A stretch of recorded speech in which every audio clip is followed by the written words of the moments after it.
मो ओंकार सजीव एवं निर्जीवंक प्रत्येक अणुरे थिबा पवनर बेगरे प्रवहमान एवं अग्निर ज्वालारे प्रज्वलित ओंकार कीर्तन भजन पूजा अर्चना समस्तंक स्वररे समान रूपे समाहित ओंकार महाशिवरात्रिर पूजा अर्चनारे सर्वदा उपस्थित थिबा ओंकार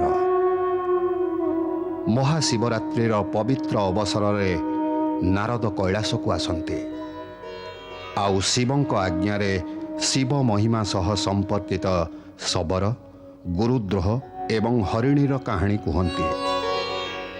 परिवारर पेट पोषिबा निमन्ते व्याकुल शबर जेतेबेले बेलवृक्षरे बसुथाए किछि पत्र वृक्ष निम्न स्थित शिवलिंग उपरे पड़ुथाए सेतेबेले हरिणी को देखि से लक्ष्य साधन करे किंतु हरिणीर ता पिलांकु भेटी पुणी फेरी आसिबार प्रार्थना को शबर स्वीकार करे।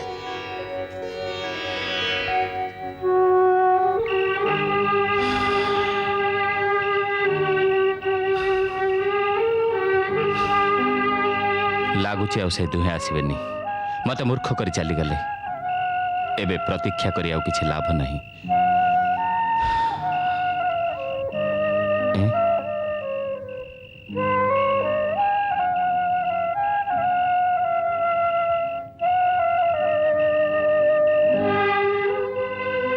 ना ना मत मारनी मु निज पत्नी को खोजा एठा को आसी कह तुम्हें कौन मोर पत्नी को वध करदेल ना से मते कही जाइथिला तम मानक भेटी फेरी आसीबो किंतु से फेरिलानी लगुच से ता वचन भूलीगला मु सारा दिन एठी ता प्रतीक्षा रे काटिची मो पिला माने सेठी भोकरे व्याकुल होउथिबे मो पत्नी मो पई चिंतित थिबो एबे मु तते स्वीकार करबी मु तते केबे भी छाड़ीबिनी।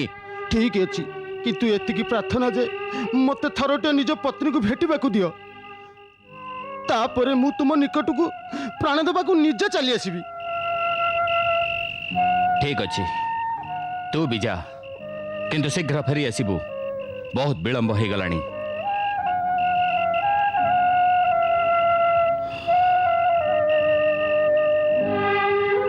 एबे मु प्रतीक्षा करि परिबिनी केजाणी काहेकि मते एमिति लागुची से दुई हरिणी आउ ए हरिण तीन जन सत कहूतिले समस्ते निज वचन रे अटल से माने आसीबे अवश्य आसीबे मानुची से समस्तंक वचन अटल किंतु किंतु मो मन कौन सेतिके अटल जे मु से समस्तंक ऊपर को बाण चलाई परिबी काहेकि नुहे आज कौन मु प्रथम थर बाण चलाउची आज जाए मु केते बाण चलाइची केते पशु पक्षी को छाटी पिटी हे मरिबार देखिची शिकार करिबा मोर कर्म आउ सेथिरे मो परिवार को भरण पोषण करिबा मोर धर्म सत कथा किंतु आज काहेकि केजाणी मो मध्य दया एवं करुणार स्रोत उछली पड़ुची बा जदि दया और करुणार स्रोत एमिति उछली पड़े तेबे मो परिवार भरण पोषण हम केमिति मु बुझी पारुनी आज एमिति धर्म संकट रे मो काहेकि पड़ी जाइची गुण टाणिला बेलको मो हाथ काहेकि एमिति थरुची काहेकि काहेकि एमिति होउची।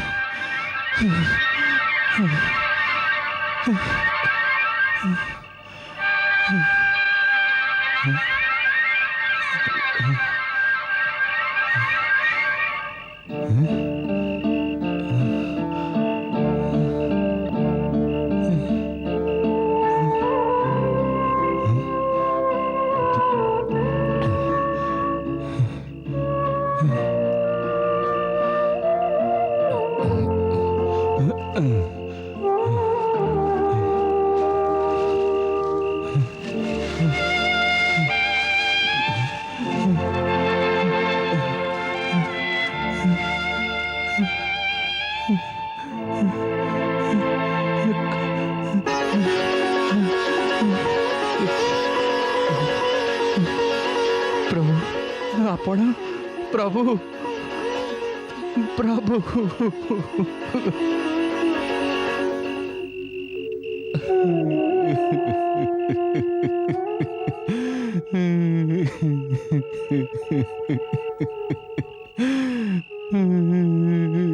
मु कौन करी भगवान मु कौन करी निर्दोष जीवन को हत्या करने मते भल लगुनी किंतु निज परिवार रो भरण पोषण करने मते पाप करने को पड़ुची एबे आपण कहतु प्रभु मु कौन करी कहीं जदि गोटे पटरे जीव हत्या पाप हुए तेबे अन्य पटरे जीवन को भोकिला रखी तांको मरण मुह को ठेली दवा भी तो पाप मु को पाप करी बा कौन सी पाप करी तो ताहले कौन करी प्रभु मते बाट देखांतु भोलानाथ मते बाट देखांतु ए पापीर मंगल करंतु प्रभु से सबର ଆକୁଳ ଚିତ୍କାର କରି ଆପଣଙ୍କୁ ଡାକୁଛି, ଆପଣଙ୍କ ସାହାଯ୍ୟ ମାଗୁଛି। ତା ବ୍ୟଥାର ଅନ୍ତ କରନ୍ତୁ ମହାଦେବ, ତାର ମାର୍ଗଦର୍ଶନ କରନ୍ତୁ। देवी सती तुमर ए विषय विचार कौन? निज कर्म को भूली जाई निज परिवार लोक को कष्ट पकई से सबर कौन ठीक करुची? से निजे किछि करूनी स्वामी। ता स्पर्श रे अजाणतरे जो बेलपत्र आपणक लिंग उपरे पड़िला सेथिपई ता हृदय परिवर्तन हो जाइछि। से क्रूर दयालु हो जाइछि। से बिचरार अस्तित्व ही नहीं। देवर्षि ठीक कथा कहते प्रभु एबे आपण ही तार मार्गदर्शन करंतु आ ताको धर्म मार्ग को आणंतु।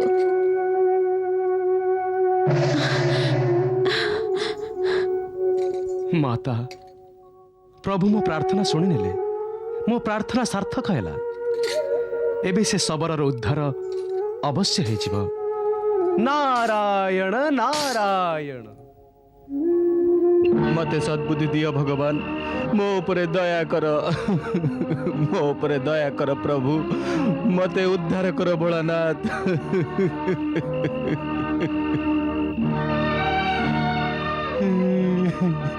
आमे निज वचन अनुसार आसी पहुंची गलुनी। एबे तुम निज बाण उठाओ आ निज धर्म पालन कर।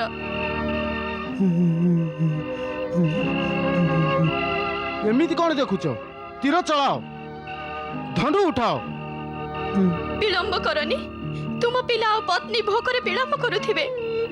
भोकठु बळी से तुमर घर को न फेरिबा को नै अधिक चिंतित थिबे। तुमे निज कार्य शेष कर आ शीघ्र घर को फेरी जाओ। ना ना मु तम मन को मारी परिबिनी। मो निज परिवार पछे भोकरे मरंतु किंतु तम मन को मु हत्या करि परिबिनी। कदापि नुहे, कदापि नुहे।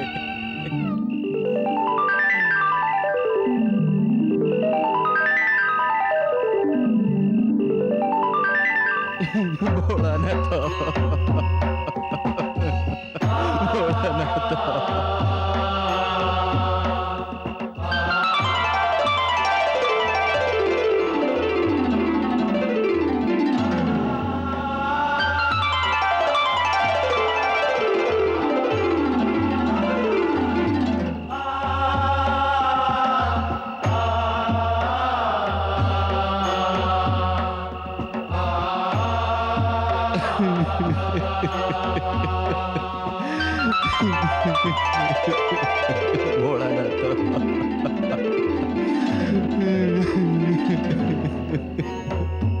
उठ बस गुरुद्रोह उठ।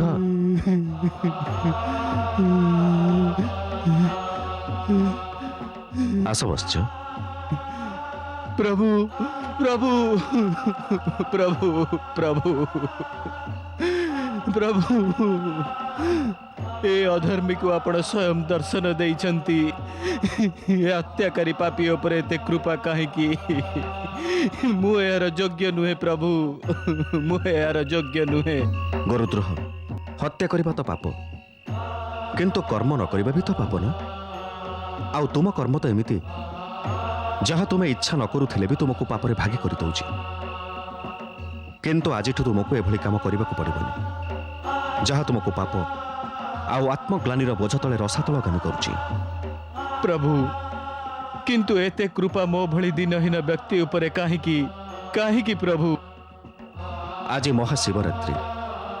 ଆଜିର ଏ ପବିତ୍ର ଦିନରେ ବେଲପତ୍ରରେ ମୋ ପୂଜା କରିବାର ପୁଣ୍ୟର ଫଳ ସ୍ୱରୂପ ତୁମର ଏ କାୟାକଳ୍ପ ହେଇଛି। ଆଉ ତମେ ତିନି ଜଣ ଆଜିର ଏ ପବିତ୍ର ଦିନରେ ନିଜେ ଦେଇଥିବା ବଚନର ପାଳନ କରି ଦେଖେଇଛ। ଏ ଦିବ୍ୟ ରୂପ ତାହାରି ଫଳ। ତୁମକୁ ମୃଗ ଯୋନିରୁ ନିଜର ସ୍ୱାଭାବିକ ଦିବ୍ୟ ଯୋନି ପ୍ରାପ୍ତ ହେଲା। ଓମ୍ ନମଃ ଶିବାୟ। ପିତାଶ୍ରୀ, ତମେ ମାନେ ଏ ରୂପରେ? ଏସବୁ ତ ତୁମ ଭକ୍ତିର ପ୍ରସାଦ। ଆଜି ଏହି ମହାଶିବରାତ୍ରି ଦିନରେ ମୋ ପୂଜା କରିବାର ଫଳ ସ୍ୱରୂପ ତମେ ନିଜ ପୂର୍ବ ପାପରୁ ଆଜି ମୁକ୍ତ ହେଇଯାଇଛ ଆଉ ସମ୍ବରପୁର ରାଜ୍ୟର ରାଜା ହେଇଯାଇଛ। ମୁଁ ଆଉ ରାଜା? ହଁ, ନିଜ ପରିବାର ସହ ସେଠାକୁ ଯାଇ ଶିବ ଆରାଧନାକୁ ମନରେ ସ୍ମରଣ କରି ରାଜସୁଖ ଉପଭୋଗ କର। ତ୍ରେତୟା ଯୁଗରେ ବିଷ୍ଣୁଙ୍କ ଅବତାର ଭଗବାନ ରାମଙ୍କ ସହ ତୁମର ସାକ୍ଷାତ ହେବ ଆଉ ତମେ ତାଙ୍କ ପରମ ମିତ୍ର ଭାବରେ ବିଖ୍ୟାତ ହେବ। ଯଥା ଆଜ୍ଞା ଭଗବାନ ଶିବଶଙ୍କର, ଯଥା ଆଜ୍ଞା। ତମେ ତିନି ଜଣ ଦିବ୍ୟ ଧାମ ନିମନ୍ତେ ପ୍ରସ୍ଥାନ କର। ଯଥାଜ୍ଞା ପ୍ରଭୁ। ଗୁରୁଦ୍ରୋହ, ମହାଶିବରାତ୍ରି ଦିନରେ ତୁମେ ଶିବ ଆରାଧନା କରି ଶିବ ଭକ୍ତଙ୍କ ଅଧ୍ୟାୟରେ ନିଜ ନାମ ଅମର କରିଦେଇଛ। ଯେଉଁ ଶିବ ଭକ୍ତ ମହାଶିବରାତ୍ରିର ପୁଣ୍ୟ ଅବସରରେ ତୁମର ଏ କଥା ଶୁଣିବ ତାକୁ ସେ ସମସ୍ତ ପୁଣ୍ୟ ଲାଭ ହେବ ଯାହା ତୁମକୁ ମିଳିଛି। କଲ୍ୟାଣମସ୍ତୁ। ଓମ୍ ନମଃ ଶିବାୟ। ଶିବ କୃପା ଲାଭ କରି ଗୁରୁଦ୍ରୋହ, ତାଙ୍କ ପତ୍ନୀ ଏବଂ 2ଟି ସନ୍ତାନ ସମ୍ବରପୁର ରାଜ୍ୟ ନିମନ୍ତେ ପ୍ରସ୍ଥାନ କଲେ। ଓମ୍ ନମଃ ଶିବାୟ। ସମ୍ବରପୁର ନରେଶ ମହାରାଜ ଗୁରୁଦ୍ରୋହଙ୍କର ଜୟ। ସମ୍ବରପୁର ନରେଶ ମହାରାଜ ଗୁରୁଦ୍ରୋହଙ୍କର ଜୟ। ସମ୍ବରପୁର ନରେଶ ମହାରାଜ ଗୁରୁଦ୍ରୋହଙ୍କର ଜୟ। ସମ୍ବରପୁର ନରେଶ ମହାରାଜ ଗୁରୁଦ୍ରୋହଙ୍କର ଜୟ। ମହାରାଜ, ସମ୍ବରପୁରର ପ୍ରଜା ଆପଣଙ୍କ ଭଳି ଶିବ ଭକ୍ତଙ୍କୁ ନିଜ ରାଜା ରୂପରେ ପ୍ରାପ୍ତ କରି ଅତ୍ୟନ୍ତ ପ୍ରସନ୍ନ। ମହାମନ୍ତ୍ରୀ, ଏସବୁ ଭଗବାନ ଶିବଙ୍କ କୃପାର ଫଳ। ମୁଁ ଚାହୁଁଛି ମୋ ପ୍ରଜା ନିରନ୍ତର ଭଗବାନ ଶିବଙ୍କ ଆରାଧନା କରି ତାଙ୍କ କୃପା ଲାଭ କରନ୍ତୁ, ଯେଉଁଥିରେ କାହାକୁ କୌଣସି କଷ୍ଟ ହେବନି। ଅବଶ୍ୟ ମହାରାଜ, ପ୍ରଜାଙ୍କ ମଧ୍ୟରେ ଓମ୍ ନମଃ ଶିବାୟ ଏ ପଞ୍ଚାକ୍ଷର ମନ୍ତ୍ର ଗୁଞ୍ଜରିତ ହେଉଛି। ଓମ୍ ନମଃ ଶିବାୟ। ଓମ୍ ନମଃ ଶିବାୟ। ନାରାୟଣ ନାରାୟଣ। ମହାମନ୍ତ୍ରୀଙ୍କ କଥା ଅତ୍ୟନ୍ତ ସତ୍ୟ ମହାରାଜ। ମହାଶିବରାତ୍ରିର ରାତ୍ରିରେ ଆପଣଙ୍କ ମନରେ ଶିବ ଭକ୍ତିର ଯେଉଁ ଜ୍ୟୋତି ପ୍ରକଟ ହେଇଥିଲା ତା ପ୍ରଭାବରେ ଆପଣଙ୍କୁ ଏ ଶିବଭକ୍ତ ପ୍ରଜା ଆଉ ଏ ସମ୍ବରପୁର ରାଜ୍ୟ ପ୍ରାପ୍ତ ହେଇଛି। ଓମ୍ ନମଃ ଶିବାୟ। ମୋର ସବୁ ସ୍ମରଣ ଅଛି ଦେବର୍ଷି। ମୋର ଏକଥା ବି ସ୍ମରଣ ଅଛି ଯେ ସେ ରାତ୍ରିରେ ମୁଁ ବେଲବୃକ୍ଷରେ ବସିଥିଲି ଆଉ ନାରାୟଣ ନାରାୟଣ। ଆଉ ମୁଁ ସେଠାରୁ ସିଧା ଶିବ ସତୀଙ୍କ ନିକଟରେ କୈଳାସରେ ପହଞ୍ଚି ଯାଇଥିଲି। ରାଜନ, ଆପଣ ଅତ୍ୟନ୍ତ ଭାଗ୍ୟବାନ। ମହାଶିବରାତ୍ରିରେ ଆପଣଙ୍କ ମନରେ ଆସିଥିବା ଶିବଭକ୍ତି ଆଉ ପଶୁ ହତ୍ୟାରୁ ବିରତ ଯୋଗୁଁ ଶିବ ଶକ୍ତିରେ ଏବଂ ତାର ଇତିହାସରେ ଆପଣଙ୍କ ନାମ ଅମର ହେଇଗଲା। ସ୍ୱୟଂ ଶିବ ଶମ୍ଭୁ ଆଉ ମାତା ସତୀ ଆପଣଙ୍କ ଶିବ ଭକ୍ତିର ପ୍ରଶଂସା କରୁଛନ୍ତି। ଏସବୁ ଆପଣଙ୍କ କୃପା ଦେବର୍ଷି। ମୋର ନୁହଁ ରାଜନ, ସବୁ ଭୋଳାନାଥଙ୍କ କୃପା। ଆଉ ଯେତେବେଳେ ଭୋଳାନାଥଙ୍କ କୃପା ହେଇଯାଏ ଅସମ୍ଭବ ବି ସମ୍ଭବ ହେଇଯାଏ। ରାଜନ, ମୁଁ ଆପଣଙ୍କୁ ଏକ ରହସ୍ୟ କହିବାକୁ ଚାହୁଁଛି। କେଉଁ ରହସ୍ୟ ଦେବର୍ଷି? ଯୁଗ ଯୁଗ ଧରି ଆପଣ ସମ୍ବରପୁରରେ ରାଜତ୍ୱ କରିବେ। ଶିବ ଭକ୍ତିର ପ୍ରାପ୍ତ ସିଦ୍ଧି ଯୋଗୁଁ ଆପଣଙ୍କ ଆୟୁ ଅସୀମ ହେବ। ଆପଣ ତ୍ରେତୟା ଯୁଗରେ ବି ଜୀବିତ ରହିବେ। କ'ଣ କହୁଛନ୍ତି ଦେବର୍ଷି? ମୁଁ ତ୍ରେତୟା ଯୁଗରେ ବି ଜୀବିତ ରହିବି? ହଁ ରାଜନ, ଭଗବାନ ବିଷ୍ଣୁ ଯେତେବେଳେ ତ୍ରେତୟା ଯୁଗରେ ରାମ ଅବତାର ନେବେ ସେତେବେଳେ ଆପଣ ତାଙ୍କୁ ସାହାଯ୍ୟ କରିବେ ଆଉ ରାମ ଭକ୍ତ ରୂପରେ ଆପଣଙ୍କ ନାମ ଅମର ହେଇଯିବ। ଧନ୍ୟ ଦେବର୍ଷି, ଆପଣ ସତରେ ଧନ୍ୟ। ଆପଣ ମୋ ଉପରେ ଯେଉଁ ଉପକାର କରିଛନ୍ତି ସେଥିପାଇଁ ମୁଁ ସର୍ବଦା ଆପଣଙ୍କ ଋଣୀ ରହିବି। ନାରାୟଣ ନାରାୟଣ, ମୁଁ ତ ଶିବଙ୍କର ଛୋଟ ସେବକଟିଏ। ଆପଣଙ୍କୁ ତ ଏହା ଭୋଳାନାଥଙ୍କ ଉପକାର ଭାବିବାକୁ ହେବ ରାଜନ, କାହିଁକି ନା ତାଙ୍କ ଇଚ୍ଛାରେ ଆପଣଙ୍କୁ ଶିବ ଭକ୍ତି ପ୍ରାପ୍ତ ହେଇଛି। ଆଉ ଏ ଉପକାରର ଋଣ ଶୁଝିବା ନିମନ୍ତେ ଆପଣଙ୍କୁ ନିଜ ରାଜ୍ୟରେ ସ୍ଥାନେ ସ୍ଥାନେ ଶିବ ମନ୍ଦିର ନିର୍ମାଣ କରିବାକୁ ହେବ, ଯେଉଁଥିରେ ଶିବ ଭକ୍ତିର ସ୍ୱର ସଂସାରରେ ଗୁଞ୍ଜରିତ ହେବ। ତାହା ହିଁ ହେବ ଦେବର୍ଷି, ତାହା ହିଁ ହେବ। ମୁଁ ରାଜ୍ୟର କୋଣେ କୋଣେ ଶିବାଳୟ ନିର୍ମାଣ କରାଇବି, ଆଉ ପ୍ରତ୍ୟେକ ଶିବ ପର୍ବରେ ଉତ୍ସବ ହେବ, ଆଉ ଏସବୁ ଭୋଳାନାଥଙ୍କ କୃପାରୁ ହିଁ ହେବ। ଓମ୍ ନମଃ ଶିବାୟ। ରାଜନ, ଜାଣିଛନ୍ତି ଏ ଓಂ ନମଃ ଶିବାୟର ପ୍ରଭାବରେ ସେ ହରିଣ ଆଉ ହରିଣୀ କେଉଁଠି ପହଞ୍ଚିଗଲେ ଯାହାକୁ ଆପଣ ପ୍ରାଣଦାନ ଦେଇଥିଲେ? ନା ଦେବର୍ଷି, କୁହନ୍ତୁ ସେମାନେ କୋଉଠି? ମହାଶିବରାତ୍ରିରେ ନିଜ ବଚନ ପାଳନ ଆଉ ଶିବ ଭକ୍ତିରେ ସହଯୋଗ କରିଥିବା ଯୋଗୁଁ ସେ ପଶୁଜନୀକୁ ତ୍ୟାଗ କରି ସିଧା ସ୍ୱର୍ଗଲୋକରେ ପହଞ୍ଚିଗଲେ। ସ୍ୱର୍ଗଲୋକରେ? ହଁ ରାଜନ, ଏବେ ମୁଁ ସ୍ୱର୍ଗଲୋକକୁ ଯାଇ ତାଙ୍କୁ ବି ଓಂ ନମଃ ଶିବାୟର ମହିମା ଶୁଣେଇବି। ନାରାୟଣ ନାରାୟଣ।